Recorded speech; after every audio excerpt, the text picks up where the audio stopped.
Hello. അപ്പോൾ അങ്ങനെ ഹലക്കിൻ്റെ അവലും കഞ്ഞി. ഇന്ന് നമ്മൾ നോമ്പിൻ്റെ വിശേഷങ്ങൾ നോക്കാം കേട്ടോ. നോമ്പ് തുറക്കി ഉണ്ടാക്കുന്ന ഇന്ന് ഞാൻ വിചാരിച്ച ഒരു പനീർ ബട്ടർ മസാലയും ഒരു ഫ്രൂട്ട് സലാഡും ഉണ്ടാക്കാം. എൻ്റെ കയ്യിലുള്ള സാധനങ്ങൾ വെച്ച് പെട്ടെന്ന് തട്ടിക്കൂട്ടാമെന്ന് വിചാരിച്ചു. അങ്ങനെ പനീർ ഇരിപ്പുണ്ടായിരുന്നു, കുറച്ച് ഫ്രൂട്ട്സും എല്ലാം ഇരിപ്പുണ്ടായിരുന്നു. അങ്ങനെ ഞാൻ പെട്ടെന്ന് ഒരു പനീറെല്ലാം കട്ട് ചെയ്ത് വെച്ച് പനീറിൻ്റെ ഒരു മസാലയൊക്കെ നേരത്തെ കുക്കറിൽ വേവിച്ച് വെച്ചിട്ടുണ്ടായിരുന്നു.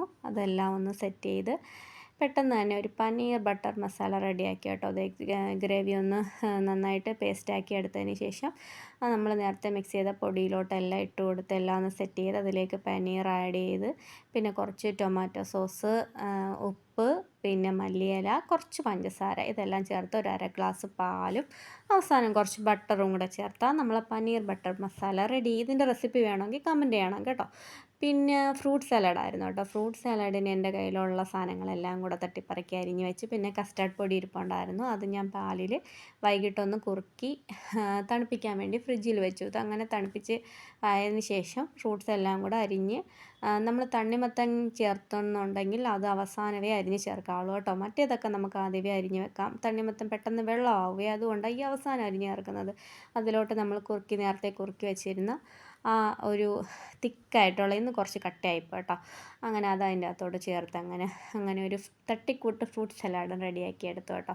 ഇന്ന് നമ്മളിവിടെ നോമ്പ് തുറക്കാൻ ഒരാളും കൂടെ ഉണ്ട്. അങ്ങനെ മാങ്ങ വിളിക്കാൻ സമയമായി. പെട്ടെന്ന് എല്ലാം ചടപടിയെന്നും പറഞ്ഞ് എല്ലാം തട്ടിക്കൂട്ടി മേശപ്പുറത്ത് എത്തിച്ച് അപ്പോഴത്തേക്കൊക്കെ കുറച്ച് പൊരിപ്പ് സാധനങ്ങളൊക്കെ മേടിച്ചുകൊണ്ട് വന്നു കേട്ടോ. സമൂസ, ഇലയപ്പം, പിന്നെ കിണ്ണത്തപ്പം, പിന്നെ കട്ട്ലേറ്റ്, അങ്ങനത്തെ കുറച്ച് സാധനങ്ങൾ. പിന്നെ അതെല്ലാം വെച്ച് ഫ്രൂട്ട് സലാഡ് ഉണ്ടായിരുന്നു. പിന്നെ പനീർ ബട്ടർ മസാലയ്ക്ക് കോമ്പിനേഷനായിട്ട് ചപ്പാത്തി ഉണ്ടാക്കി. അങ്ങനെ വെള്ളമൊക്കെ കലക്കി അങ്ങനെ വാങ്ക് വിളിച്ച് നോമ്പൊക്കെ തുറന്നു അൽഹംദുലില്ലാ റാഹത്തായിട്ട് നടന്ന്. പിന്നെ ഇതാണ് ഞങ്ങളുടെ നല്ലവനായ വണ്ടി. ഇത് നമ്മളെ വണ്ടി ഓടുന്ന കേട്ടോ. നമ്മളൊരു കൂടപ്പുറപ്പിനെ പോലെ കേട്ടോ. ഇവിടെ തന്നെ എല്ലാ കാര്യങ്ങൾക്കും ഉണ്ട്. അപ്പോൾ എല്ലാവരും സപ്പോർട്ട് ചെയ്യണം, സബ്സ്ക്രൈബ് ചെയ്യണം. അപ്പോൾ സബ്സ്ക്രൈബ് ചെയ്യണം, ലൈക്ക് ചെയ്യണം, കമൻറ്റ് ചെയ്യണം കേട്ടോ. മറക്കരുതേ.